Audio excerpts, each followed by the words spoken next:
السلام علیکم ورحمۃ اللہ. تشریف پلیز. صدر صاحب امام جی سر تشریف جاؤ. آپ کدھر آ جائیں. صدر السلام علیکم جی مثال. از دس سیشن ان انگلش اور اردو؟ اردو.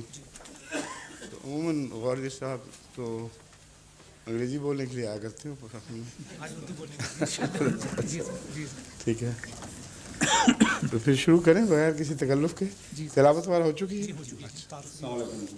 وعلیکم السلام. میں عبدالواحد صاحب جناب عبدالواحد صاحب جو سلاؤ سے تشریف لائے ہیں ان سے التماس کروں گا کہ وہ یہاں تشریف لائیں اور اپنا سوال کریں.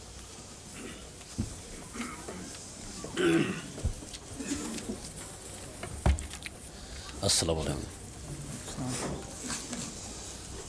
حضور میرا ایک سوال ہے. ذرا قریب آ جائیے مائکرو فون کے.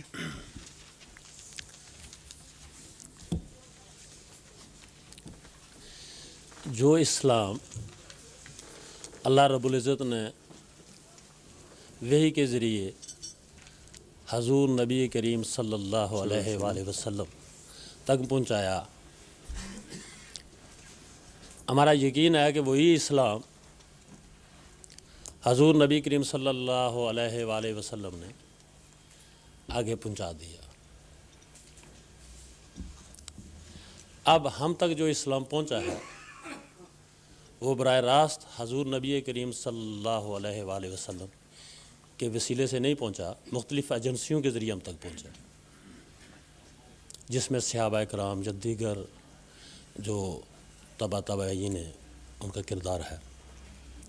اگر یہ اسلام وہی ہم تک جو رسول اللہ صلی اللہ علیہ وآلہ وسلم کو اللہ تعالیٰ کی طرف سے ملا تھا، اگر یہ وہی اسلام جو آج جس پر ہم گامزن ہیں اگر وہی ہے تو پھر اس میں اختلافات کیوں ہیں، وہ فرقے کیوں ہیں؟ اگر وہ نہیں ہے. میں سمجھ گیا ہوں بات آپ کی.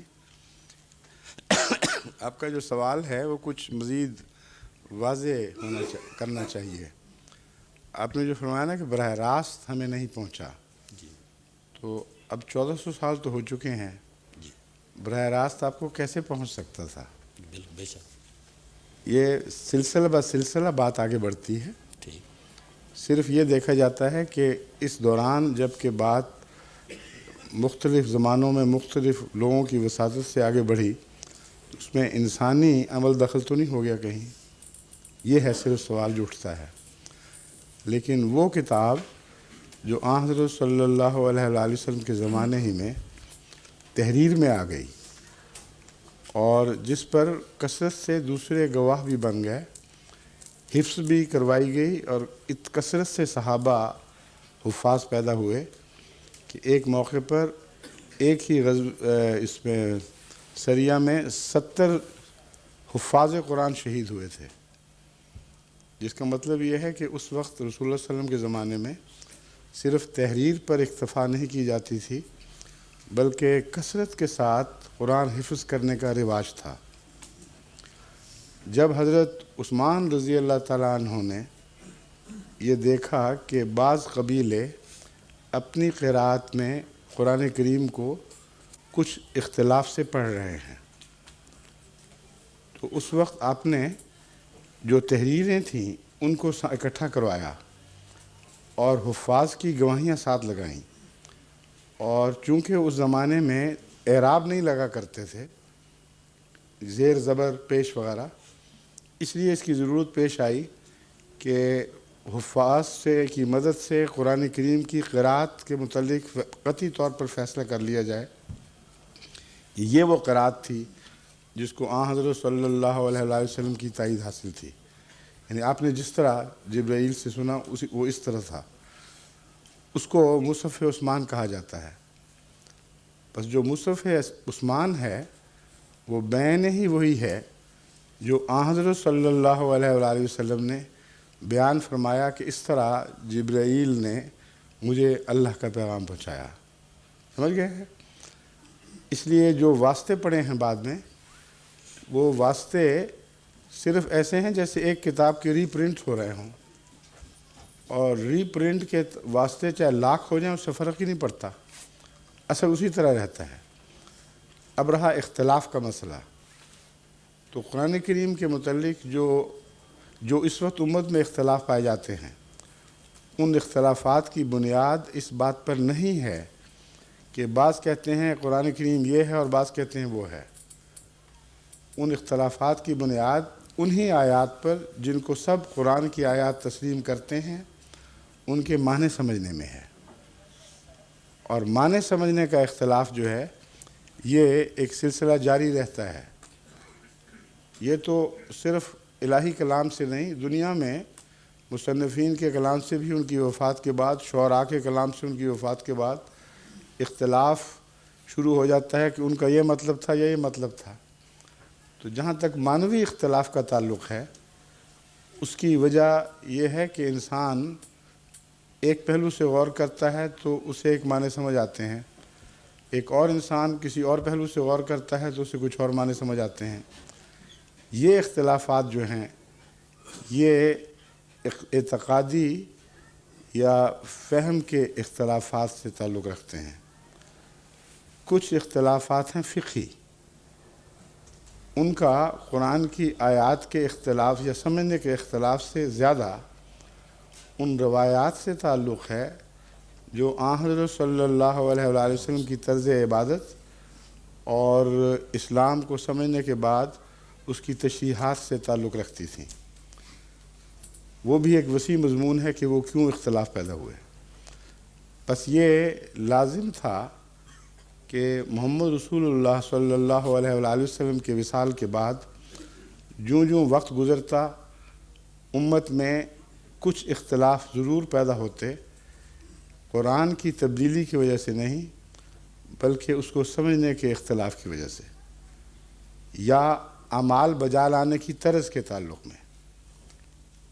یہ وہ اختلافات ہیں جو رفتہ رفتہ ہر صدی آگے بڑھ سکتے تھے اور بڑھتے رہے، لیکن ان کے حل کے طور پر حضرت اقدس محمد رسول اللہ صلی اللہ علیہ وآلہ وسلم کو خوشخبری دی گئی کہ ہر صدی کے سر پر اللہ تعالیٰ ایسے مجدد کو مبعوث فرمائے گا جو دین کو ان لوگوں کے لیے اثر نو تازہ اور پاک اور صاف کر کے دکھائے گا۔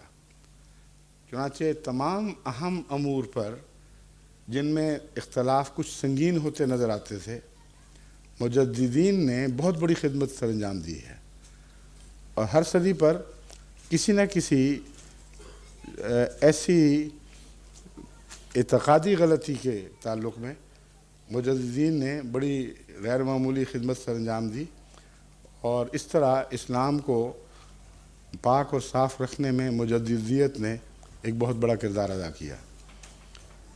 جو اختلافات آج آپ دیکھ رہے ہیں یہ اور نوعیت کے اختلاف ہیں، ان کا اس تاریخی تدریجی عمل سے تعلق نہیں ہے۔ یہ وہ اختلافات ہیں جن کا تعلق تقویٰ کی کمی سے ہے۔ جو اختلافات دیانتداری سے ہوں، ایک زاویے سے مضمون کو دیکھنے سے یا دوسرے زاویے کو سے دیکھنے سے ہوں، ان اختلافات سے کوئی نقصان نہیں پہنچا کرتا، بلکہ انسانی ذہن ترقی کرتا ہے، اور اختلافی مسائل میں جو مشق ہوتی ہے اس سے نئے نئے گوشے سامنے آتے ہیں۔ چنانچہ اس کی مثال آپ نے دیکھنی ہو تو مفسرین کی اکثر بحثیں ایسی ہیں جن میں اختلاف کے باوجود فساد نہیں ہے۔ بڑی بڑی عظیم کتابیں لکھی گئی ہیں۔ حضرت امام رازی کی جو تفسیر کبیر ہے وہ تفسیر کے مضمون میں حرف آخر سمجھی جاتی ہے، اور کثرت سے وہ اختلافات کا ذکر فرماتے ہیں، لیکن ان اختلافات کے نتیجے میں عقل سیکل ہوتی ہے، امکانات ابھرتے ہیں سامنے، لیکن فساد پیدا نہیں ہوتا۔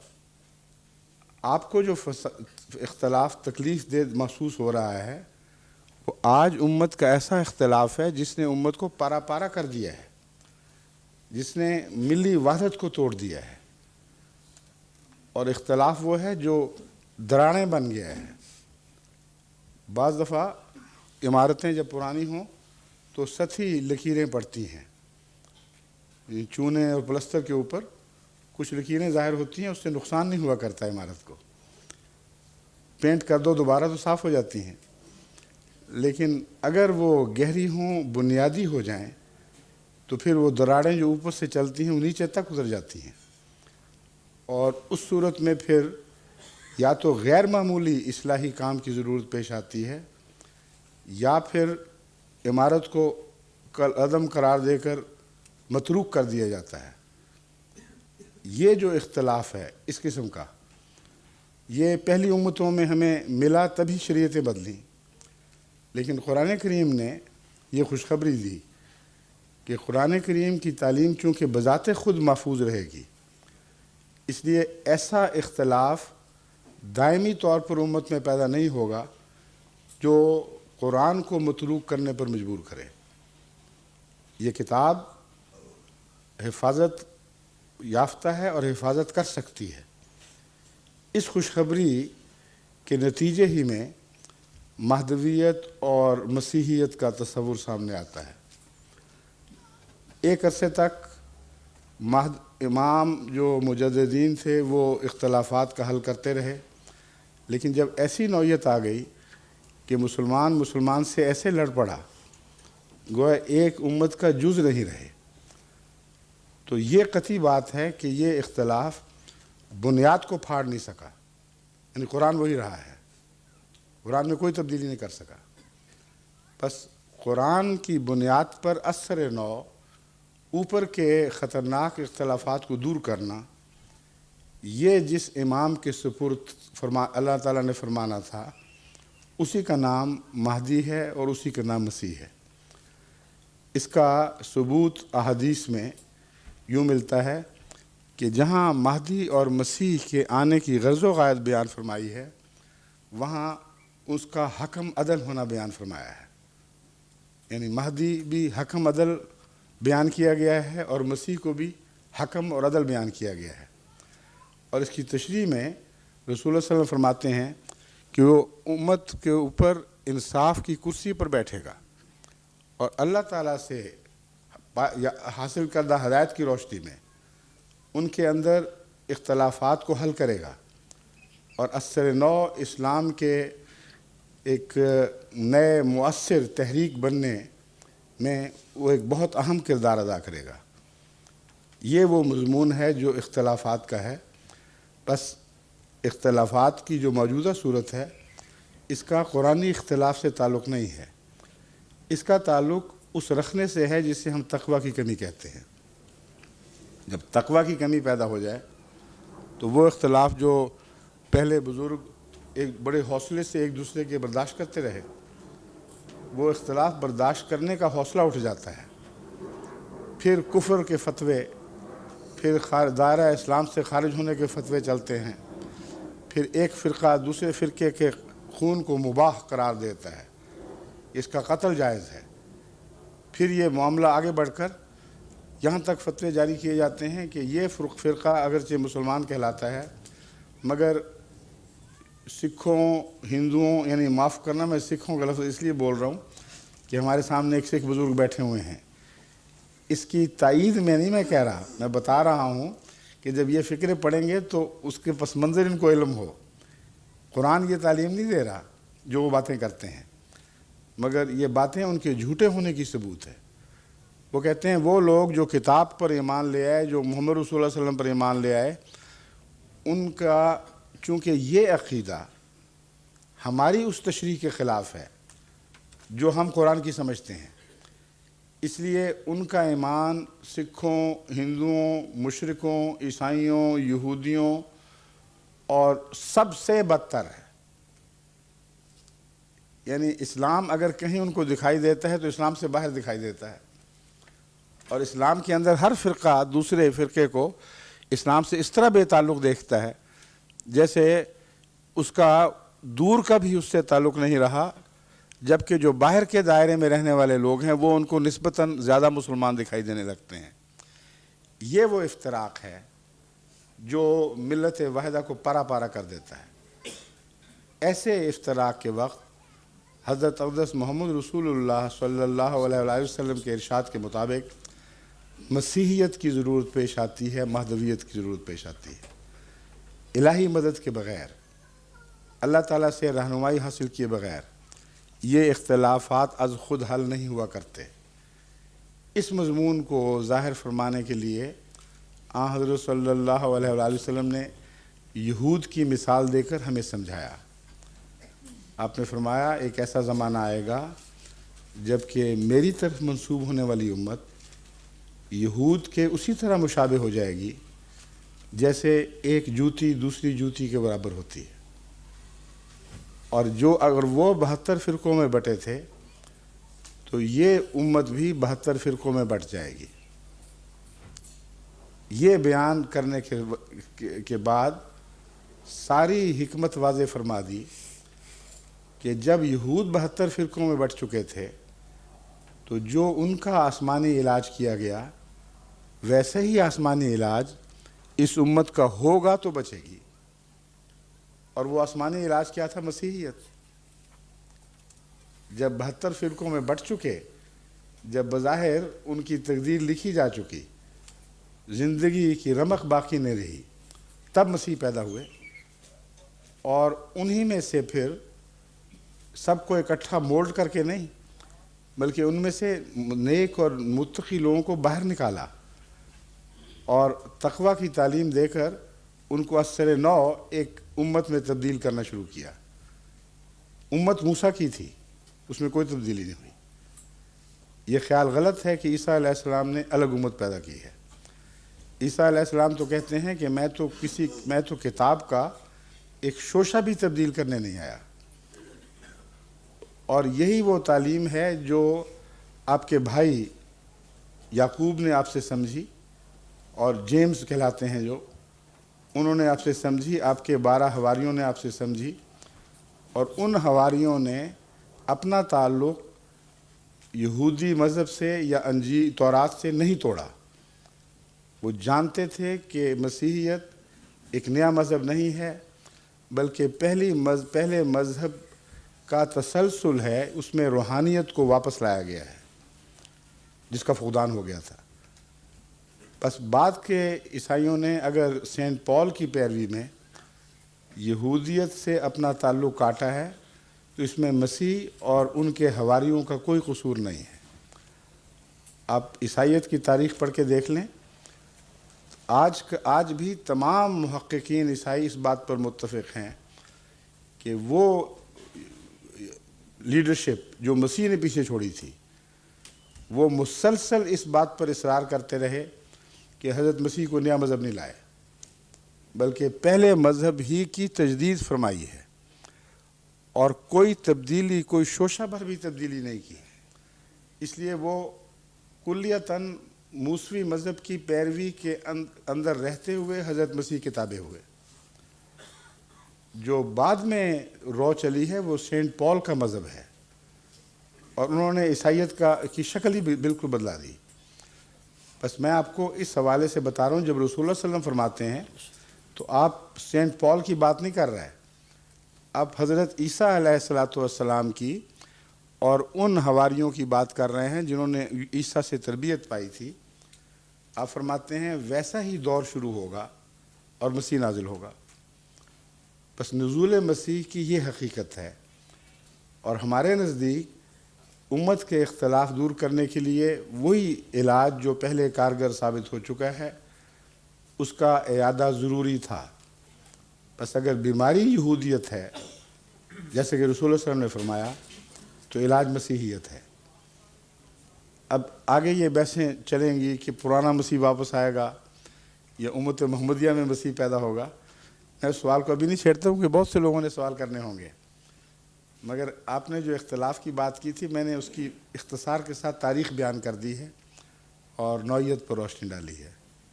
جزاکم اللہ۔ شکریہ۔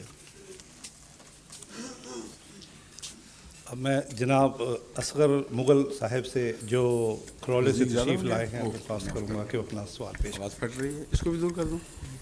جی اصغر مغل صاحب السلام علیکم، فرمائیے۔ جی بس جی آپ نے کافی تفصیل سے بات تو کر دی ہے۔ میرا صرف یہ سوال ہے کہ آپ مسلمان ہیں، میں بھی مسلمان ہوں، یہ سب لوگ بیٹھے ہیں یہ بھی مسلمان ہیں، الحمدللہ کلمہ پڑھتے ہیں۔ ٹھیک۔ تو ہمارے پاس کون سی یارڈ سٹک ہے کہ ایک انسان جو کلمہ پڑھتا ہے اس کو میں یا کوئی اور یا تیسرا آدمی یہ کہہ دے کہ یہ کافر ہے، تو اگر اس کے پاس کوئی یارڈ سٹک ہے تو اس کا بیسس کیا ہے؟ کیا یہ پولیٹیکل ہے یا مطلب ہے کہ یوں ہی ایک شوشہ بنا کے دوسرے کو ذلیل کرنے کی بات ہے؟ اگر ایسا ہے تو یہ غلط ہے، ٹھیک اگر نہیں ہے تو پھر یہ کیوں ہے؟ میں عرض کرتا ہوں، یہ جو سوال ہے بہت ہی بنیادی سوال ہے، جزاک اللہ. لیکن ایک بات میں واضح کر دوں کہ کسی کو کافر کہنے سے عملاً فرق ہی کوئی نہیں پڑتا. اگر کوئی کسی کو کافر سمجھتا ہے تو بے شک سمجھتا رہے. سوال یہ ہے کہ امت محمدیہ کی ملی اتحاد کے خلاف اگر وہ فتویٰ دیتا ہے اور اپنے کفر کے فتوے کے نتیجے میں لازم قرار دیتا ہے کہ دوسرے حصے کو ملت سے کاٹ کر باہر پھینک دیا جائے، تو یہ فساد کی جڑ ہے. تو اس کے بارے میں میں عرض کر رہا ہوں کوئی ایسا لائے عمل؟ ہاں، لائے عمل وہی ہے جو رسول اللہ صلی اللہ علیہ وسلم پیش فرما چکے ہیں. وہ جو مثال ابھی میں نے دی تھی ہاں وہ کافی 72 فرقوں والی، جی وہ بڑی واضح ہے. اس سے پہلے بھی تو اختلافات ہوئے تھے امت موسوی میں، مگر عام انبیاء بھی آتے رہے، مجددین طرز کے علماء انبیاء آتے رہے، مگر مسیحیت نہیں ہوئی. آخر نبی اور مسیح میں فرق کیا ہے؟ نہیں، بنیادی میں آپ کو عرض کر رہا ہوں. میں سمجھ رہا ہوں کہ ڈیٹیل میں جانے سے سمجھتا ہوں میں، لیکن مختصر یہ ہے کہ جب اس کی ایک بیسس رانگ ہے تو اس کو کیوں نہ اس کے بارے میں تفصیل سے لوگوں کو پتہ لگے. کون کہے گا؟ یہی تو میں چاہتا ہوں کہ میں عرض کر رہا ہوں کہ کوئی نہیں کہہ سکتا. لیکن یہ جو خرابی ہے یہ ہم لوگ مسلمان ہوتے ہوئے اپنے آپ میں ایک جب میں حل بتانے کی کوشش کرتا ہوں آپ پھر سنتے نہیں میری بات. میں سننے کی کوشش کروں گا آپ کی بات. تو یہ کیا اس طرح الزام لگا دینے سے دوسرے کو فرق نہیں پڑتا؟ ٹھیک. لیکن الزام لگانے والا یہ جانتا ہے کہ یہ لوگ غلط ہیں، یا تو یہ مشرک ہیں یا یہ کوئی ایسی غلط بیانی کر رہے ہیں کہ جس کے بیسس غلط ہیں. تو کیا جس پر الزام لگایا جاتا ہے اس کو حق تو ہے، لیکن یہ کیوں نہیں آپس میں دونوں پارٹیز کو سمجھ آتا ہے؟ میں یہی تو سمجھانے کی کوشش کر رہا ہوں. اس لیے سمجھ نہیں آتی کہ مذہبی رہنما تقوی پر قائم نہیں ہوتے. اگر وہ تقوی پر قائم ہو، مذہبی لیڈرشپ، تو یہ صورتحال پیدا نہیں ہو سکتی. اور تبھی رسول اکرم صلی اللہ علیہ وآلہ وسلم نے یہود کی اس حالت سے امت کے اس دور کو مثال دی ہے جو آخر تک پہنچ چکی تھی، جس کے بعد معلوم ہوتا تھا کہ اب اس کا علاج نہیں رہا. اس وقت آپ کا طریقہ علاج یہ ہے کہ پھر اللہ اپنے ہاتھ میں معاملے کو لیتا ہے. جب تک ڈیوائن ریفارمر نہ آئے یہ لوگ درست نہیں ہو سکتے. اس کی وجہ یہ ہے، آپ نے پولیٹکس کا بھی ذکر فرمایا تھا. پولیٹکس مذہب میں داخل ہو چکی ہوتی ہے اور خدا کے خوف کی بجائے فیصلے اس بات پر ہوتے ہیں کہ ہماری انسانی ٹیریٹری کو کوئی خطرہ تو لاحق نہیں ہے. اللہ کی ٹیریٹری کی بحث اٹھ چکی ہوتی ہے. جب یہ علامتیں ظاہر ہوں تو یقین کریں کہ رہنما اس لائق نہیں رہے کہ ان کی پیروی کی جائے. میں مثال دیتا ہوں. ایک شیعہ ہے، اگر وہ سنی ہو جائے تو شور پڑ جاتا ہے، اور اگر شیعہ ماحول میں سنی ہو تو قیامت برپا ہو جاتی ہے. لیکن ایک شیعہ اسلام کے پہ عمل کرنا چھوڑ دے، اسے کوئی شور نہیں پڑتا. ایک سنی اگر شیعہ ہو تو قیامت برپا ہوتی ہے، اور علماء فتوے دیتے ہیں اور کہتے ہیں جس نے کیا ہم اس کو قتل کریں گے اور ہم بدلہ لیں گے اور وہ ان کے جلائیں گے، ان کے کیا کہلاتے ہیں وہ جو تعزیے نکالتے ہیں وغیرہ وغیرہ. لیکن علماء کی آنکھوں کے سامنے وہ جو ان کی ٹیریٹری تھی وہ خدا کی ٹیریٹری نہیں رہتی اور شیطان اس پہ حملے کرتا ہے. ان کے ماننے والے جو سنی کہلاتے ہیں اغوا کرتے ہیں، قتل کرتے ہیں، جھوٹ بولتے ہیں، ڈاکے ڈالتے ہیں، بددیانتی کرتے ہیں، دن دہاڑے ایک دوسرے کے قتل کرتے ہیں، عدالتیں جھوٹ سے بھر جاتی ہیں. علماء آرام سے لمبی تان کے سوتے ہیں. اس پر قیامت کیوں نہیں آتی؟ رشوت کا بازار گرم ہو جاتا ہے، اس پہ قیامت نہیں آتی. ایک دوسرے کی حق تلفی شروع ہو جاتی ہے، کوئی قیامت نہیں آتی.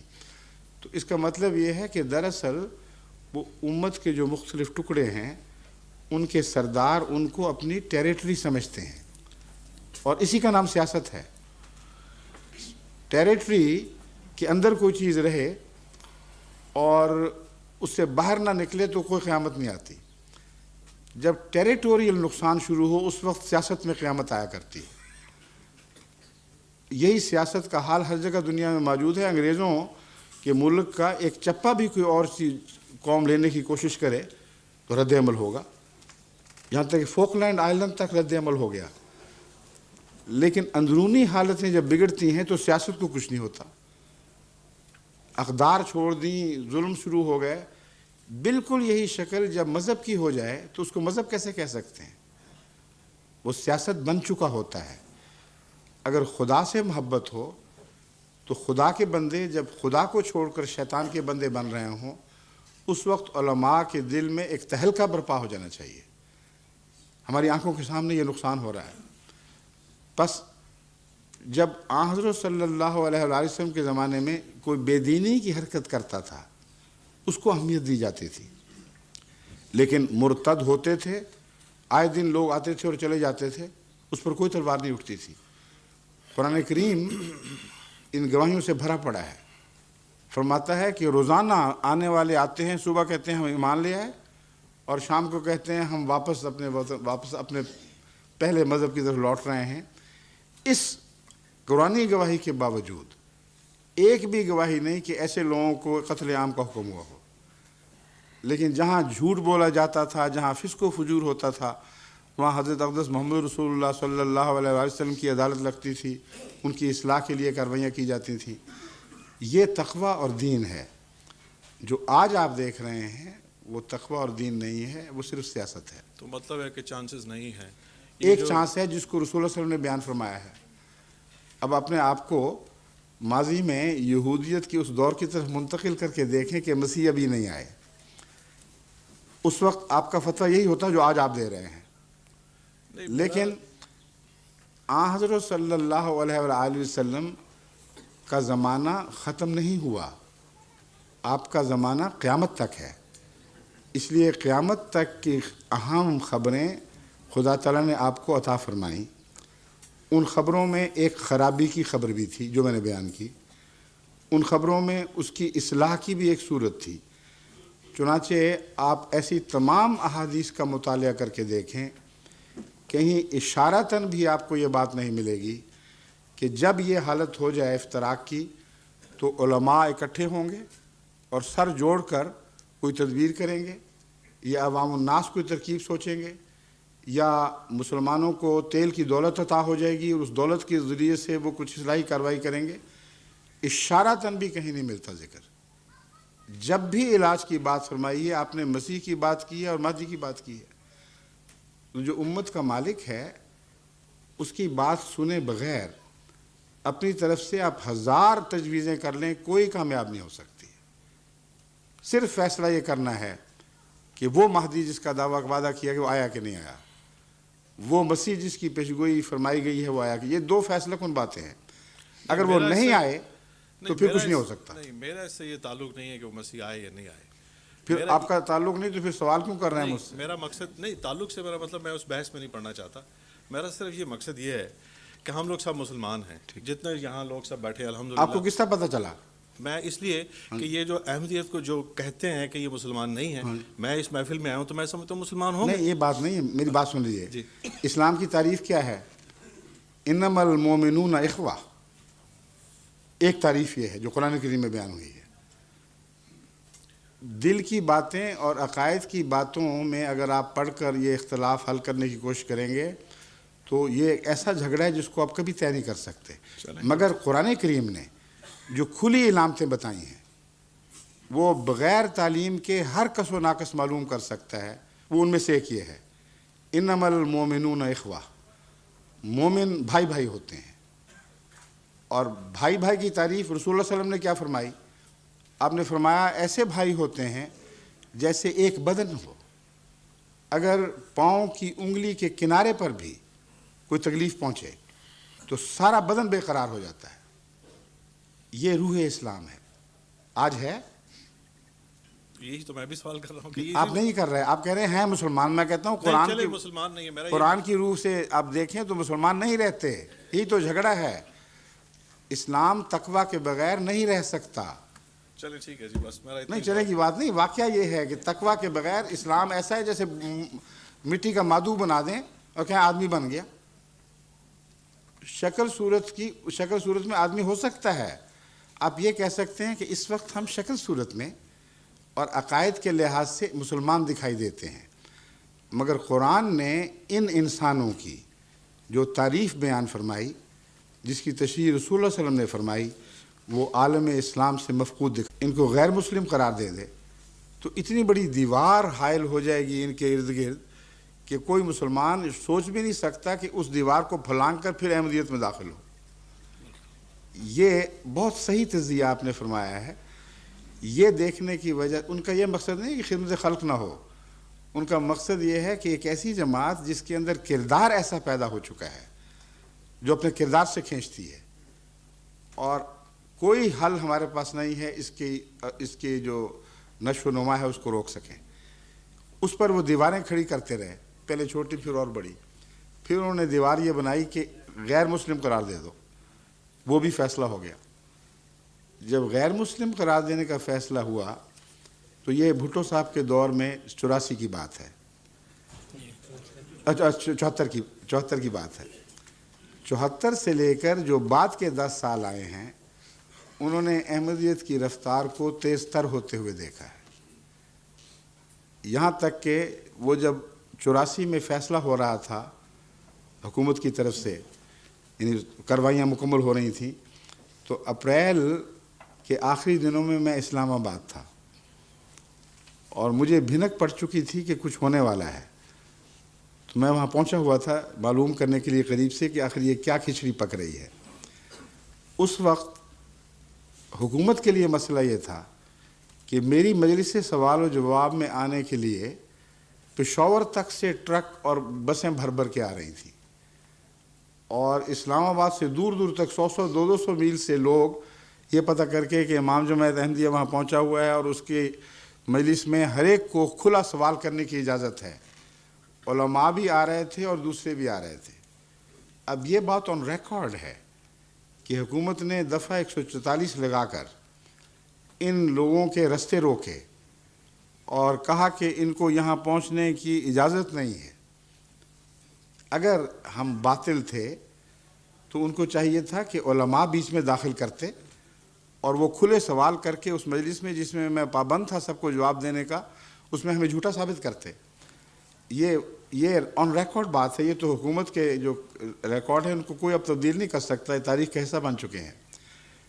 جو اٹک پہ پوسٹ تھی برج پہ، اس پر 3 بسیں پٹھانوں کی واپس کی گئیں جو قبائلی علاقے سے یا دوسری جگہوں سے اس مجلس میں شامل ہونے کے لیے آ رہے تھے. لیکن کمزوری کا حال یہ تھا کہ پھر بھی مسجد بھر جاتی تھی اور اچھل جاتے تھے لوگ باہر. حالت یہاں تک پہنچی، میرے پاس اس کی ریکارڈنگ ہے بڑی دلچسپ، کہ میں نے کہا کہ جس ملٹری کے حوالے سے احمدیت کو دراصل غیر مسلم قرار دیا گیا ہے، یعنی اسلام سے باہر قرار دیا گیا ہے، وہاں مجلس لگنی چاہیے. چنانچہ وہ جو ملٹری کا دائرہ ہے راولپنڈی کے سے ایک طرف، کیا علاقہ وہ کہلاتا ہے جو پشاور روڈ کے ارد گرد ہے، ہاں کینٹ کا علاقہ، وہاں مجلس لگائی. وہاں ان کے جرنیل آئے، وہاں ان کے بریگیڈیئرز آئے، وہاں ہر طبقے کے افسران آئے. ان کی ریکارڈنگ ہوئی اور وہ ویڈیو ہمارے پاس محفوظ ہے. وہ افسران جنہوں نے شروع میں بڑھ بڑھ کر سوال کیے اور ثابت کرنا چاہا کہ حکومت نے جو اقدامات کیے تھے وہ درست تھے، میرے جواب کے آخر پر بعض ان میں سے آپ کو روتے ہوئے دکھائی دیں گے، اور ایک بھی سر نہیں تھا آخر پہ جو یوں ہل رہا تھا، سب تائید میں ہل رہے تھے. یہ وہ چیز تھی جس نے پینک کریٹ کی ہے، اور وہ فیصلے جو ہو سکتا ہے کچھ تاخیر سے ہوتے، وہ افراتفری میں جلدی کیے گئے ہیں. پھر تو اصل بات یہ ہے کہ مخالفت، یعنی علماء کی طرف سے جو مخالفت ہوا کرتی ہے الہی جماعتوں کی، اس کی دراصل بنیاد عقیدے کے اختلاف سے بڑھ کر جیلسی پر ہوتی ہے، اور یہی مخالفت کی وجہ حضرت مسیح کے زمانے میں موجود تھی، ورنہ کون سا ایسا عقیدہ آپ نے پیش فرمایا تھا جس پہ قیامت برپا ہو جاتی؟ یہی تھا نا کہ ایک گال پہ تھپڑ مارو تو دوسرا آگے کر دو، اس میں کون سی خطرناک بات ہے؟ مگر اس وقت کے علماء جانتے تھے کہ یہ انقلابی بات ہے، حالات ایسے پک چکے ہیں کہ اب یہی عقیدہ ہے جو پنپے گا، اور ظلم کا عقیدہ اب نہیں چل سکتا۔ وہی صورتحال احمدیت نے عملاً اسلام کے دائرے میں پیش فرمائی، اور اس سے گھبرا کر علماء نے ایک کے بعد دوسری کوشش کی۔ پھر زیاد صاحب تشریف لے آئے اور یہ واقعہ ہو گیا کہ ان کو اسلام مسلمان کہلانے کی اجازت نہیں، کلمہ پڑھنے کی اجازت نہیں، مسلمانوں کی طرح چلنے پھرنے کی اجازت نہیں ہے، مسجد کو مسجد کہنے کی اجازت نہیں، اذان دینے کی اجازت نہیں۔ یہ سب کچھ کیا نا۔ یہ کرنے کے بعد عملاً کیا کیا؟ عملاً یہ کیا کہ 100% ثابت کر دیا کہ محمد رسول اللہ اور آپ کے ساتھیوں سے اگر کسی کو مشابہت ہے تو صرف جماعت احمدیہ کو ہے، اس کے سوا کچھ حاصل نہ کر سکے، کیونکہ اس کے نتیجے میں پھر کثرت سے لوگ احمدی ہوئے کہ اب ہمیں سمجھ آ گئی ہے کہ 72 فرقے کون تھے اور 73واں کون ہے۔ اس کی منطق آپ سمجھیں تو آپ حیران ہوں گے، بہت گہری بات ہے۔ حضرت صلی اللہ علیہ وآلہ وسلم نے فرمایا کہ یہود کی طرح میری امت 72 فرقوں میں بٹ جائے گی، ٹھیک ہے، ایک 73ویں جماعت ہوگی، جیسا کہ مسیح نے ایک 73ویں جماعت پیدا کی تھی۔ وہ 73ویں جماعت درست ہے۔ جب پہچان پوچھی گئی کہ کیسے پتہ چلے کہ ان 73 کی تھیلی میں سے 73ویں کون سی ہے اور 72 کون ہے، تو بڑا مشکل سوال تھا، کیونکہ جیسے ابھی آپ سے پہلے مرزا صاحب نے سوال فرمایا ہے کہ سارے انڈے ہی کہلاتے ہیں نا مسلمان، سب انڈوں کی شکلیں ایک جیسی ہیں، ہمیں کیا پتہ کون سا انڈا گندا اور کون سا ٹھیک ہے؟ تو رسول اللہ صلی اللہ علیہ وسلم سے یہ سوال کیا گیا۔ اس میں آپ کی شان رسالت اور فراست دکھائی دیتی ہے۔ اتنا مشکل سوال نظر آیا کہ یوں لگتا ہے کہ اس کا جواب ہو ہی نہیں سکتا کہ یا رسول اللہ وہ 73ویں جماعت کیسے پکڑی جائے گی، کیسے پہچانی جائے؟ آپ تو کہتے ہیں سب مسلمانوں کے ہی فرقے ہوں گے۔ جواب سنیے، آپ نے فرمایا ما انا علیہ و اصحابی، کوئی پہچان مشکل نہیں۔ جس حالت پر تم مجھے اور میرے صحابہ کو دیکھ رہے ہو، ان 73 میں سے ہر ایک کی وہ حالت نہیں ہوگی، صرف ایک کی ہوگی، باقی سب کی حالت ان سے جدا ہوگی۔ اب حضرت صلی اللہ علیہ وآلہ وسلم اور آپ کے صحابہ کا کیا حال تھا؟ پہلا حال یہ تھا کہ کلمہ نہیں پڑھنے دیا جاتا تھا، اور مکے کی گلیاں ان کے اوپر بہنے والا خون گواہ ہے کہ صحابہ کو اس جرم میں بہت اذیتناک سزائیں دی گئی کہ لا الہ الا اللہ کلمہ نہیں پڑھنا۔ دوسرا، مسلمان کہلانے کی اجازت نہیں تھی۔ حضرت عمر نے بھی جب اعلان کیا اور دوسرے بعض بزرگوں نے جب خانہ کعبہ کے پاس جا کے اعلان کیا ہم مسلمان ہیں، اس بات پر مار نہیں پڑی کہ تم نے دین بدلا ہے، اس بات پر مار پڑی کہ تم مسلمان کیوں کہتے ہو اپنے آپ کو؟ ہم تو تمہیں صابی کہتے ہیں، مرزائی قادیانی نا اسی قسم کو مہارو وہاں بھی جاری تھا، تو تم اپنے آپ کو صابی کہو، ہمیں کوئی تکلیف نہیں، مسلمان نہیں کہنے دینا۔ اور یہ ایک جھگڑا شروع ہو گیا۔ حضرت صلی اللہ علیہ وسلم نماز پڑھتے تھے تو نماز سے روکا جاتا تھا اور کہا تھا ہم یہ نماز برداشت نہیں کر سکتے۔ قرآن کریم فرماتا ہے ارایت الذی ینہا عبدا اذا صلی، تو نے اس بدبخت کا حال نہیں دیکھا جو خدا کا بندہ اس کی عبادت کے لیے کھڑا ہوتا ہے اور وہ روک رہا ہے؟ کسی کا کیا حق ہے اس کو عبادت سے روکے؟ یہ حالت رسول اللہ صلی اللہ علیہ وسلم اور آپ کے ساتھیوں کی تھی۔ حضرت ابو بکر کے صحن میں مسجد بنی اور دشمنوں نے دیوار توڑ کر اس مسجد کو منہدم کر دیا کہ تمہیں مسجد بنانے کا کوئی حق نہیں ہے۔ حج آپ کے عقائد میں داخل تھا، حج کی غرض و غایت تھی رسول اللہ صلی اللہ علیہ وسلم نے پوری فرمانی تھی، لیکن صلح حدیبیہ کے میدان میں کیا ہوا ہے؟ حج سے روک دیا گیا۔ یہ علامتیں ہیں نا۔ اب تاریخ اسلام پر نظر ڈالیں، حضرت صلی اللہ علیہ وآلہ وسلم کے زمانے سے آج تک ایک بھی اسلامی فرقہ نہیں ہے جس کو کلمہ کہنے سے جبراً روکا گیا ہو۔ ایک بھی اسلامی فرقہ نہیں ہے جس کو نماز پڑھنے سے روکا گیا ہو۔ نماز کی طرز میں اختلاف پر فساد ہوئے ہیں، نماز پڑھنے سے کبھی نہیں روکا گیا، حج سے نہیں روکا گیا، مسجدیں بنانے اور مسجدیں کہنے سے نہیں روکا گیا، اذان دینے سے نہیں روکا گیا۔ یہاں تک کہ شیعہ اذان میں تو علی صفی اللہ وغیرہ قسم کے الفاظ بھی ملتے ہیں، لیکن اس کے باوجود مسلمانوں نے برداشت کیا ہے، اذان کہنے سے نہیں روکا۔ یہ ساری باتیں 84 میں پوری طرح سزا بن کر احمدیوں کے اوپر نافذ ہوئی ہیں۔ بعض آ جاؤ کلمہ پڑھنے سے ورنہ مار پڑے گی، کلمہ پڑھو گے تو موت کی سزا ہے۔ ہم اسے رسول اللہ علیہ وسلم کی حد تک سمجھتے ہیں کہ ایک احمدی یہ کہے محمد رسول اللہ۔ یہ تمام باتیں احمدیت کے حق میں یکجا ہوئیں یا نہیں ہوئیں؟ اگر ہوئیں تو وہ جو آخری کفن کیل ٹھونکنے والا تھا، یعنی کافن کہتے ہیں تابوت کو، وہ ضیاء صاحب نے اپنے ہاتھ سے ٹھوک دیا۔ اس کے اندر کیا تھا؟ 72 فرقے، سب متفق ہو گئے کہ احمدی الگ ہم الگ، ہم جو مرضی اختلاف کر لیں، ہمیں غیر مسلم نہ کہنا، ہماری نمازیں نہ روکنا، ہمارے کلمے نہ روکنا، ہماری طرز عبادت پر اعتراض نہ کرنا، ہم سب اب ایک ہو چکے ہیں۔ ایک ہی گم تھا جسے ہم نے نکال کے باہر پھینک دیا ہے، یہی فیصلہ ہوا ہے نا۔ اور رسول اللہ علیہ وسلم کا کیا فیصلہ تھا؟ جب 72 ہوں گے اور ایک ہوگا تو سچا کون ہوگا؟ 72 کے ایک۔ اور ان کا فیصلہ کیا ہے؟ 72۔ تو وہ فیصلہ کیا اسلام کے نام پر، جو رسول اللہ علیہ وسلم کے نام پر کے خلاف پہلی منظم بغاوت ہے عالم اسلام کی۔ کبھی اس سے پہلے عالم اسلام حضرت اقدس محمد رسول اللہ کے کسی فیصلے کے خلاف بغاوت میں ملوث نہیں ہوا۔ ایک فرقے کے بعض عقیدوں کو باغیانہ عقیدہ سمجھا گیا، مگر اتفاق، اجماع، یہاں وہ اجماع آپ کو دکھائی دیتا ہے جس کا کوئی توڑ، کوئی حل اور نہیں ہے۔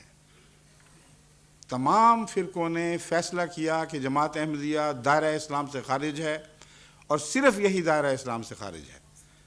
باقی تمام فرقے جو چاہیں عقیدے رکھتے پھریں، وہ اسلام کے 72 کے تھیلے میں داخل ہیں۔ یہی تو بحث تھی کہ باہر کون ہوگا اور اندر کون ہوگا، ٹھیک ہے؟ مگر جیلسی کی وجہ سے آپ درست فرما رہے ہیں۔